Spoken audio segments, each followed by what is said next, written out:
Hello, my name is Jeremy. I'm not a doctor, I'm not a health professional. I talk about anxiety disorder based on my psychology background and my cognitive behavior therapy certificate from CBT Australia. Ang topic natin today, before I start, kailangan po diagnose kayo ng doktor na kayo talaga ay merong anxiety disorder or mental condition, para maging effective ito. Hindi po pwede mag-self-diagnose. Hindi pwedeng dahil napanood nyo lang to ay gagamitin nyo na para sabihin nyo meron kayong ganong sakit, no? Hindi po pwede yung ganon. Kailangan doktor po talaga. Okay? Again, marami na akong sinabi sa mga videos ko kung ano yung dahilan, bakit importante na masuri muna kayo, no? Or ma-rule out yung ibang problema kasi baka talagang totoong sakit yan at sinasabi nyo lang nasa isip. So kailangan, kasi po parehong-pareho yung mga simptomas, yung hirap sa paghinga, kasama talaga yan, ano? So make sure lang na kayo ay talagang walang sakit at mental lang ang ating concern at ating problema. Okay? So I think ang pagbibigyan ko ng pansin ngayon, no, para talagang masasabi natin na mamamanage yung anxiety ninyo is yung acceptance na tinatawag. Real acceptance, no? Ang pagtanggap sa anxiety at paano ipapaliwanag ko sa inyo kung paano ba siya tinatanggap ng totoo. Okay.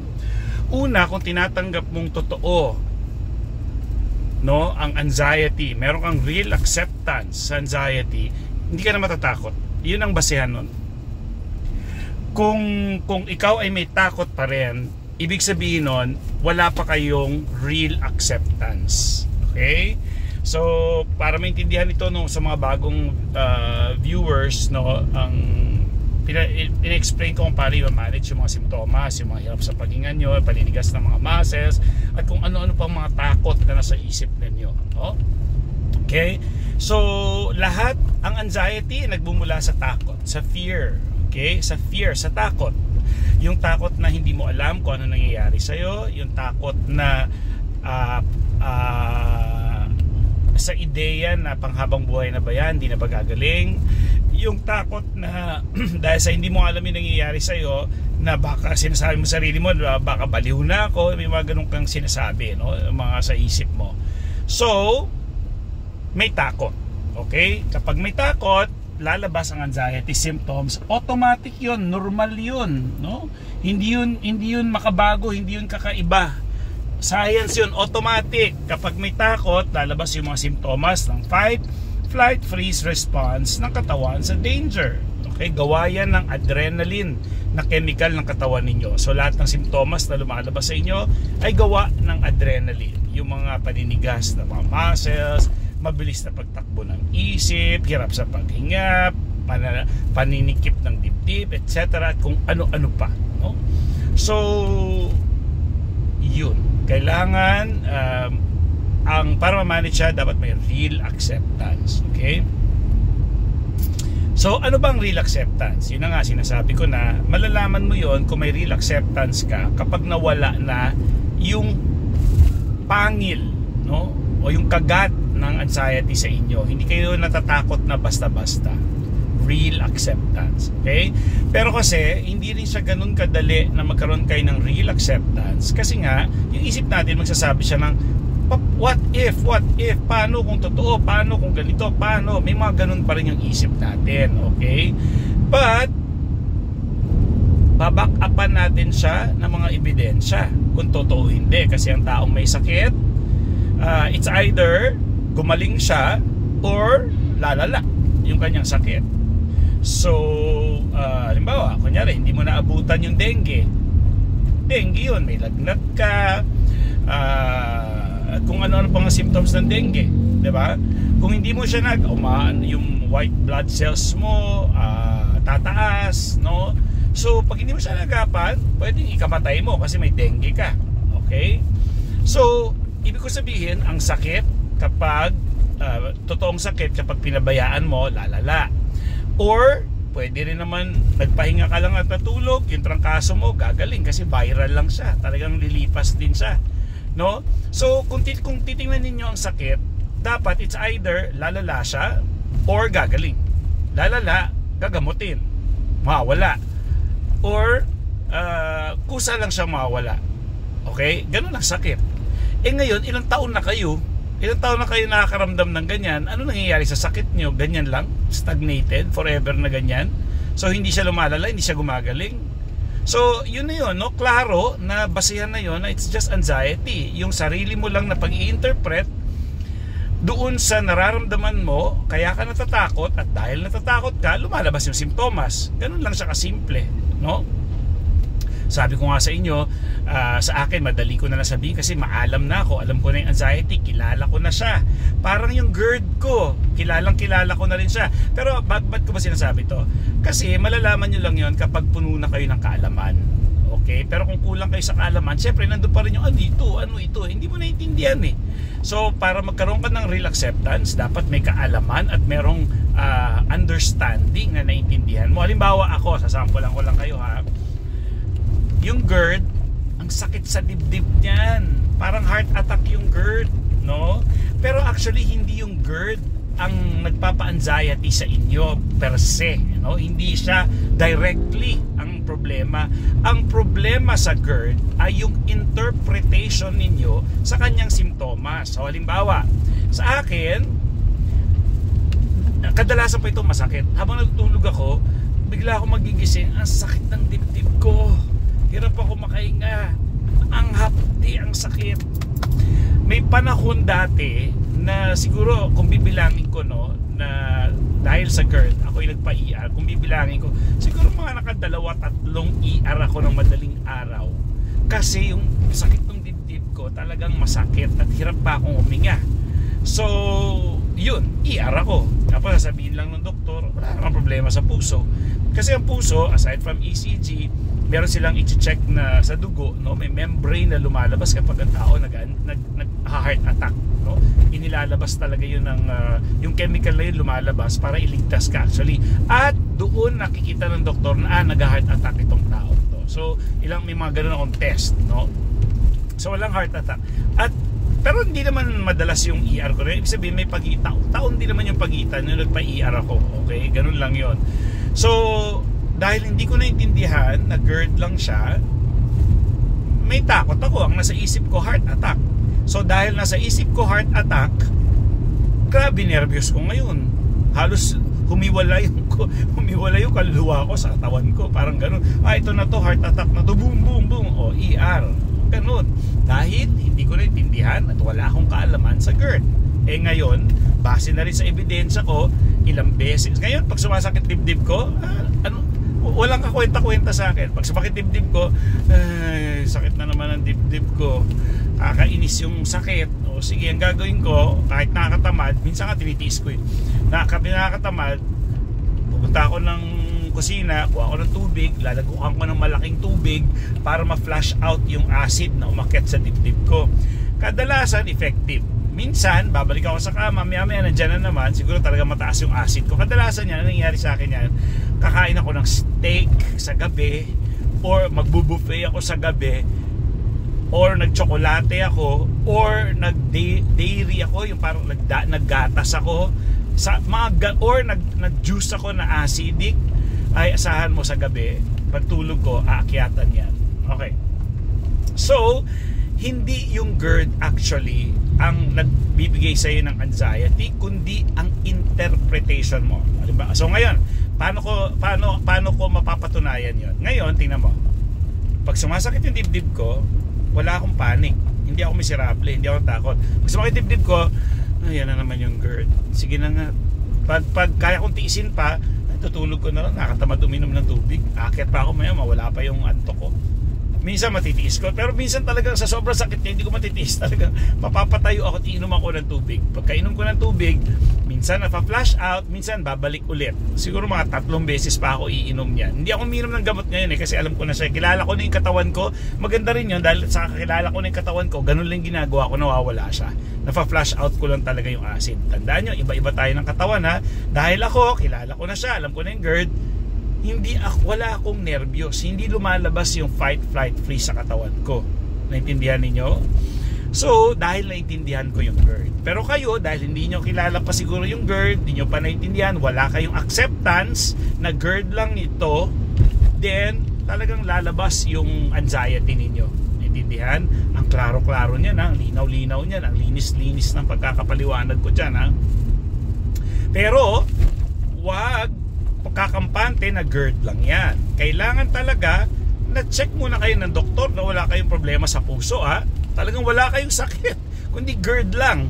Hindi pwede mamaya, paano kung heart attack na yan? So yung mga first time, importante na magpakita sa doktor, magpatingin sa doktor. Okay? Pero well, ganito lang naman kasi yan ang heart attack may criteria yan. Usually ang heart attack nangyayari sa mga tao may edad na, matataba, mataas kolesterol, naninigarilyo, maalak, no? Sila ang hypertensive, diabetic, sila ang prone sa heart attack. Pero kunyari ikaw ay 22 years old, hindi ka naninigarilyo, bata ka pa, hindi pa gamit yung katawan mo. Kasi ang katawan natin, habang tumatanda tayo, wear and tear ika nga. Mapupudpud din yung katawan natin, manghihina yung mga system natin, luluwag yung mga dating masisikip. Or sisikip yung dating maluluwag, gaya ng mga veins, no? Nung bata tayo, maluwag, libreng-libre lang yung dugo, kaya yung BP natin hindi ganun katataas. Ngayon, konting taas BP, kasi masikip na yung mga veins natin. So, ang katawan natin, wear and tear, no? So, ibig sabihin ng wear and tear, kumbaga sa damit, sinusuot mo, habang tumatagal, naluluma, okay? Na gagabok, gagabok na siya, wear and tear ang tawag. So, ganun, no? So, kung ganun edad mo, 21, imposible. Parang ang layo mo sa heart attack. Kumbaga, ang mga nag-heart attack lang, yung may edad na, yung mga sinabi kong mga hindi maganda lifestyle, may sakit talaga, hypertensive, diabetic, at yun, sila yung nag-heart attack. Pero kung mga 21, mga 22, 30, hindi pa yan. Unless, may sakit ka talaga. Okay? Kahit nga iba, may sakit sa puso, hindi mag-heart attack. Hindi pa, no? Or hindi talaga, depende, okay? So, yun. So, ang real acceptance, dahil meron akong real acceptance na kahit masakit yung GERD ko, yung dibdib ko, GERD lang to, hindi to heart attack. Actually, wala na ako dun sa pag-iisip na heart attack to. Wala na. Basta sumakit yung dibdib ko, alam kong GERD yun. At yung GERD ko kasi, ano yan paminsan-minsan, hindi siya regular. Kunyari, ilang buwan wala, okay. Pero kunyari nag-buffet ako nung gabi na yun, tapos ewan ko kung ano nangyari, may ininom ako, baka uminom ako ng alak, or basta naghalo-halo, nag-align yung perfect formula para umatake si GERD ko. Okay, so pag ganun nangyari, hindi ko maiisip na heart attack siya. Iniisip ko na lang kung paano ko siya tatanggalin yung sakit na yun. Ganun na lang ako. Kaya hindi ako natatakot. Walang lumalabas na anxiety, walang fight, flight, freeze response, walang adrenaline. Basta yun ang sakit. Kais naman, no? Inuman ko lang tubig. Tapos, yun ang totoong acceptance. Kaya, walang anxiety. Yan yung sinasabi ko na kapag, halimbawa, kayo, no? Dahil may anxiety disorder kayo, at kung may real acceptance kayo sa anxiety disorder na ang ginagawa niya ay, halimbawa, mabilis na takbo ng isip, paninigas ng mga muscle, hirap sa paghinga, pagkabog ng dibdib, hindi makatulog. Dahil yung hindi makatulog na yan, resulta na lang yan ng anxiety actually. Okay? So kung ang ideya ninyo at tanggap nyo na nandiyan na naman si anxiety, tapos ang problema, hindi na kayo magiging miserable. At kung tatanggapin niyo na, okay, may anxiety, may anxious ako ngayon, ito pa, dalawa pa yan Merong anxiety naman na dapat meron ka anxiety sa oras na yon. Normal yun. Huwag mo nang palalain. Halimbawa, magre-report ako sa harapan ng boss ko o meron akong kailangan i-defend. So, merong anxiety talaga yun. Huwag mo naman sabihin sa disorder pa yun. Kasi normal na anxiety yun eh. Kung ikaw ay estudyante, magre-recite ka, magre-report ka, ninervyusin ka, hindi yun disorder. Normal na anxiety yun. Kailangan nyo rin tanggapin yun na ito ay normal na nararamdaman ng tao, gaya rin ng kaligayahan, galit, nervyos, inis. Lahat yan normal. May tao bang hindi nagalit? O yung sa'yo, anxiety, nervyos lang. Okay? So, ideya is, unfair naman kay anxiety, disorder, na lahat na lang ibibigay mo sa kanya. Pwede namang, ninervyos ka lang kasi hindi ka marunong lumangoy, naligo kayo sa dagat, edi normal na nervyos yun, hindi ka marunong lumangoy. Alam nga naman, hindi ka marunong lumangoy, pero masaya ka, may mapatay ka na, nalunod ka na eh. Dahil tatanga-tanga ka. So, ang point is, hindi yung anxiety na yon ay normal na anxiety. Huwag nyo naman gawing big deal. Okay? So, dapat may normal na anxiety. Halimbawa, ikakasal ka, nininervyos ka. Ikakasal ka eh. Siyempre gusto mo big day, special, perfect lahat mangyari. Andun yung anxiety na nag-iisip ka na, naku, baka sasabihin naman ng mga bisita ko, tabang ng menudo. Yung mga ganun. Normal naman na anxiety yun. So, kayo magsabi, ito ba eh, basta ganun, tuwing ikaw ay may expose at mag-iisip ka ng kakaiba, pwede ka talaga mag-anxiety. Diba? Kaya gusto ko yung anxiety dun sa napanood ko, Arnold Clavio. Yung anxiety daw pala talaga, nangyayari yan kapag nabibigyan daw ng bonus yung mga kasambahay natin. No? Lalo na yung mga galing ng probinsya. Ito daw yung kadalasan yan daw sinasabi. Yan daw ang nararamdaman ng mga kasambahay natin na galing sa, hindi lang kasambahay actually, lahat naman ng ng tao, no? Kahit ako, kami, Ilonggo kami. Sabi niya, binigyan daw siya ng bonus. Ito may bonus ka, sabi ni ate. Ay wow, may bonus ako, anxiety. Dahil may bonus siya, anxiety. Yun daw. Kainis, no? Kainis. Mga dad jokes, kadiri. Nahiya tuloy ako sarili ko. So anyways, naintindihan nyo na. So ano ang real acceptance? Malalaman nyo yon kapag wala na kayong takot. Hindi naman ganun din kadali yun. Nawawala lang yung takot kapag ikaw ay may kaalaman, no? Tama ang kaalaman ha. Kumpleto ang kaalaman. Pinasitive ko na kasi nung mga video ko, sinabi ko doon, walang kaalaman, kulang sa kaalaman, mali ang kaalaman at hindi nag-iisip. Okay? So, kapag na-solve mo yon, no, yung apat na yon, then hindi ka na matatakot kasi may kaalaman ka, wala kang dahil kumpleto ang kaalaman mo, tama ang kaalaman mo at nag-iisip ka, then mawala na yung takot. Okay? Paano? Halimbawa, sir, paano Coach Je, paano ang taong may cancer may takot pa rin? Yun po ay normal na takot kasi may cancer siya. Sino ba naman ang hindi matatakot sa cancer? So disorder pa ba yun? Hindi na po siya disorder kasi may rason siya para matakot. Ito lang kagandahan. Yung taong may cancer, basically may sakit, no? Ang taong may cancer, pwede rin siyang gumaling.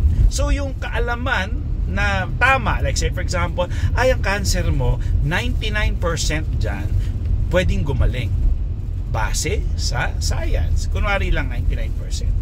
At yun yung katotohanan. Kunwari. Hindi, ang point is, may number, may statistics, may science na lahat ng ganyang klase ng cancer, basta ginamot yan, minanage yan, 99 dyan gumagaling. Ngayon, may basihan tayo. So may statistics. Kahit may cancer ka na ganun, at sinabi ng doktor at sa pag-aaral, base sa ebidensya, sa science, na yun naman pala. Hindi, dati kasi pag cancer, alam mo, pag may cancer, patay lahat hindi. Ngayon, ang daming mga remission. Ibig sabihin yung nawawala yung cancer nila sa katawan dahil sa advancement ng ating mga gamot na sa panahon ngayon. No? Gamot, pati pagkain. Okay? So, dahil may kaalaman ka, kahit ikaw ay may taong may cancer, or kahit may sakit sa puso, hindi naman lahat porket may sakit sa puso, mag-heart attack. Depende rin yan. So, dahil sa may kaalaman ka, mawala yung takot. So, doon ko inilalagay na dapat may kaalaman, tama ang kaalaman, kumpleto ang kaalaman. Kumpleto ang kaalaman, alam nyo bakit? Kasi lalo na ang social media ngayon, naglalabas sila ng mga nakakatakot na mga bagay-bagay na kinukuha lang nila yung parte na nakakatakot na information. Pero hindi nila sinasama yung kabuuang picture na kaya pala yung nakakatakot na inilabas nila, maliit lang pala na bagay yun. Gets nyo? So yun ang problema dyan. Kaya kayo siguraduhin ninyo, kayo ba yung impormasyon na nasa isip ninyo ay buo nyo nakuha yun? Kaya yan, nag-worry ako kasi nakita ko yung kape daw, pag uminom ka ng kape, 50% sa yung utak mo nabablock yung nawawala ng oxygen. 50%. Abay, nakakatakot yun, di ba? Turns out, yung buong video, yung buong pag-aaral na yun, hindi pala ganun kadelikado yun. No? Pero kasi kung isipin mo, hindi nakakatakot yun ha. Hindi pala. So hindi ko lang nabasa, hindi ko lang binigyan ng pansin kasi ang mas yung aking negative bias na pag-iisip nandun lang na stuck sa 50% yung oxygen na pumapasok sa kape. Hindi pala. Kaya pala napaka-healthy pa rin ng kape, lalo na kung brewed coffee sa buong katawan. Okay? Nakatulong siya sa ang dami na health benefits ng coffee sa katawan natin. Okay? So what is real acceptance? May sa sample pa ako, real acceptance. Ito magandang sample to. Yung batang nahulog sa puno, malikot, o kaya sa playground nahulog, na fracture yung buto, kailangan siya i-cast, kailangan siya simentohin yung kanyang kamay. Okay?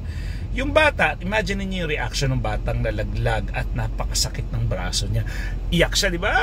Sakit ang braso ko. Turns out, putol yung braso niya. Talagang magwawala ka, putol braso mo, di ba? So, ang mangyayari, dadaling ka sa ospital. Okay, dating sa ospital, x-ray, etc. Sabi ng doktor, sige, yung iba nga, hinihila lang eh. May iba talaga, kailangan i-cast, no? Ganon. So, ikinast ka. Lalagyan natin ng pain tolerance at anxiety level, no? 10 pinakamataas, 1 wala, or 0 wala. Sa tingin nyo, ano yung anxiety at yung pain ng bata nung nalaglag siya, nung kalalaglag pa lang niya? I'm sure it's 10. Yun yung pinakamataas natin, ha?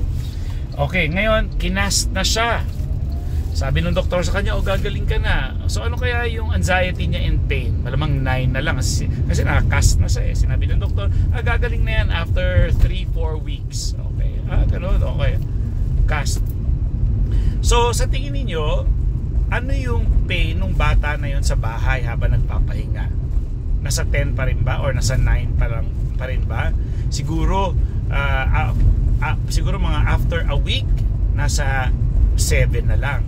Kasi nasasanay na siyang kumilos kahit may cast siya. Tapos, balik na siya sa school, nakakast na siya. Sabi pa niya, sige, drawingan mo yung cast ko, sulat mo yung pangalan mo dyan. Nag-enjoy na siya gamit yung cast niya. Siguro yung kanyang anxiety, o baka walang pain na yun eh, 6 or 5, hanggang sa last week na tatanggalin na yung kanyang cast, ilan na lang kaya yung pain niya. So anong ibig sabihin nun? How do you relate? Ang real acceptance is meron kang cast pero buo yung buhay mo, nagagawa mo pa rin, nagagampanan mo yung dapat mong gampanan kahit ikaw ay may cast. Dapat ganun din sa anxiety. Alam mong may anxiety disorder ka ngayon. So lahat dapat ng simptomas na nararamdaman mo, tatanggapin mo nang hindi ka magpapanik at hindi ka magiging miserable.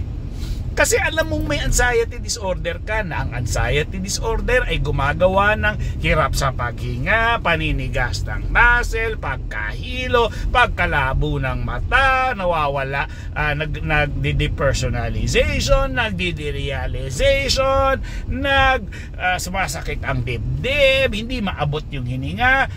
Anxiety pa rin yun, wala ng iba. So, pag tinanggap mo yon, gaya ko ngayon, halimbawa, ngayon nagsasalita ako, medyo masakit ulo ko kasi gutom na rin ako. Okay? Gutom na rin ako. Dahil tinanggap ko na gutom ako, masakit ulo ko, hindi ako panik na, baka mamatay ako dahil sa masakit ang ulo ko, punta ako ng ER. Hindi ko gagawin yun. Kasi maalam na ako, may real acceptance ako ng anxiety ko na huwag mo masyadong karirin. Okay? So, ganon. Naintindihan? So, kasi yung iba sa inyo, pati ito importante ito. Pati yung importante yung narratives Ibig sabihin ng narratives, yung mga sinasabi ninyo sa sarili ninyo. Yung tipong, habang buhay na lang ba ito? Hindi na ba mawawala ito? Ano ba ito? Ayoko itong nararamdaman ko. Ang pangit. So, ganun ba mangyayari? Hindi. Okay, pati yung mga ganun, importante yun. Tingnan nyo ngayon yung sarili ninyo, no? Kung ano yung mga pinagsasabi nyo tungkol sa anxiety. Okay? At sa kondisyon ninyo, kasi yan ang nagpapalala. So ngayon, kung mas maaga, at dapat, ito pa ang maganda, kung talagang may real acceptance kayo, kailangan nyo tanggapin na mas madalas kayong magpanic at magamit ninyo, no, yung tools ninyo, magamit ninyo everyday. Mas maganda nga kung everyday kayo mag-anxiety, mag-panic attack, para everyday na pa-practice ninyo yung kaalaman ninyo na okay, nagpapanik ako, nag-anxiety ako, lilipas din to. O sige, todo mo, alam ko namang lilipas din yan, todo mo na lang. Ang gagawin natin, si kuya naman, sandali kailangan.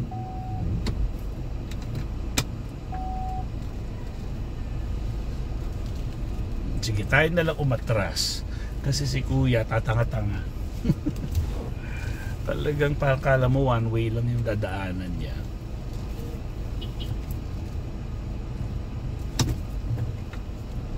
Si ate. Okay. Mamadali pa siya. Dami kasi nakapark sa kali.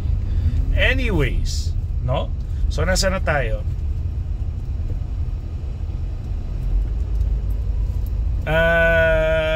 Yun, no, yung mga sinasabi nyo sa sarili nyo na habang buhay na ito, yan, the more nyo sasabihin yan sa katawan ninyo, mas buhay na buhay ang anxiety dyan.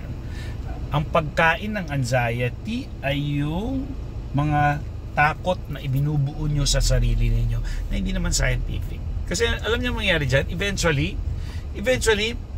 ma-realize nyo na parang sana dati ko pa to alam, sana talaga isinabuhay ko to dati para wala na akong problema. Kaso hindi. Talagang inaraw-araw nyo ang buhay nyo. May parking ako. Sige, sandali, papark lang ako. Okay? So, what is real acceptance? Real acceptance, ang ano niyan,